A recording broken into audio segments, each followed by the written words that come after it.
Hi friends, welcome back to my channel Sravanthi Narla cooking recipes. Today recipe వచ్చేసి దొండకాయ బరడుని అయితే చూపించబోతున్నాను.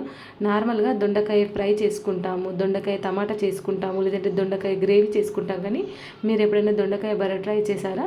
ట్రై చేయకపోతే ట్రై చేయండి. చాలా అంటే చాలా టేస్టీగా ఉంటుంది ఈ దొండకాయ బరడ. మనం పప్పు చారన్నంలోకి కానీ పెరుగన్నంలోకి కానీ సైడ్ డిషెస్గా చాలా బాగుంటుంది. వీడియోని ఎక్కడ కూడా స్కిప్ చేయకుండా చూడండి. మన ఛానల్ని సబ్స్క్రైబ్ చేసుకోండి.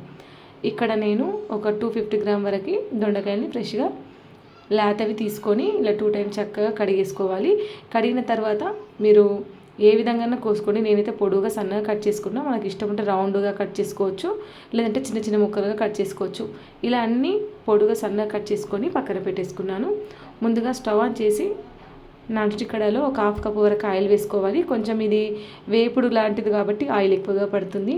ఆయిల్ హీట్ అయిన తర్వాత 1 టేబుల్ స్పూన్ జీలకర్ర, 1 టేబుల్ స్పూన్ ఆవాలు, 1 టేబుల్ స్పూన్ పచ్చి శనగపప్పు, 1 టేబుల్ స్పూన్ మినపప్పు వేసేసి పప్పులు గోల్డెన్ కలర్లో వచ్చేంత వరకు ఫ్రై అయిపోయిన తర్వాత కొద్దిగా కరివేపాకు, అలాగే మనం కట్ చేసుకున్న దొండకాయ ముక్కలు, 1 టేబుల్ స్పూన్ పసుపు వేసేసి చక్కగా కలుపుకోవాలి.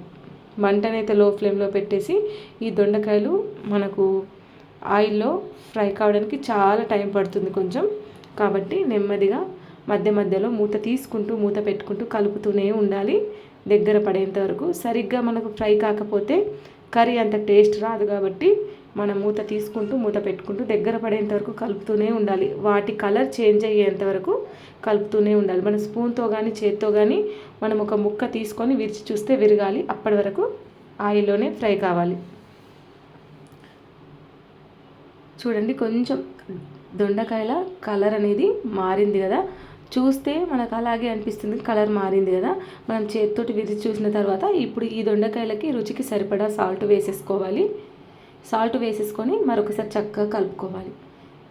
ఆల్రెడీ మనకి ఇక్కడ 60% ఆయిల్లో ఫ్రై అయిపోయింది. కొంచెం సాల్ట్ వేయడం వల్ల ఇంకొంచెం ఆయిల్లో ఫ్రై అయిపోతుంది.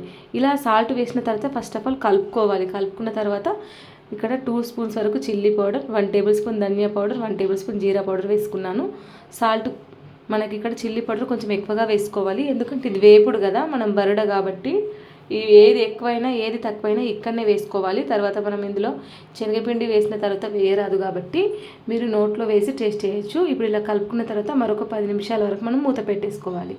10 నిమిషాల తర్వాత తిరిగి చూస్తే మనం వేసిన ఉప్పు, కారం, ధనియా, జీరా పౌడర్ మంచిగా చక్కగా దొండకాయకి పడుతుంది. ఆయిల్ అంతా పీల్చేసుకొని ఫ్రై లాగా అయిపోయింది కదా డ్రైగా.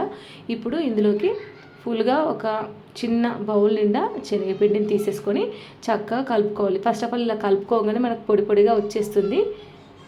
మనకి ఇలా పొడి పొడిగా వచ్చేస్తుంది. అలా కలిపి చక్కగా మనం కలుపుకోవాలి. ఫస్ట్ ఆఫ్ ఆల్ మనం కలుపుతూ ఉంటే ఈ శనగపిండి మొత్తం దొండకాయ పడుతుంది, కలర్ కూడా మారిపోతుంది.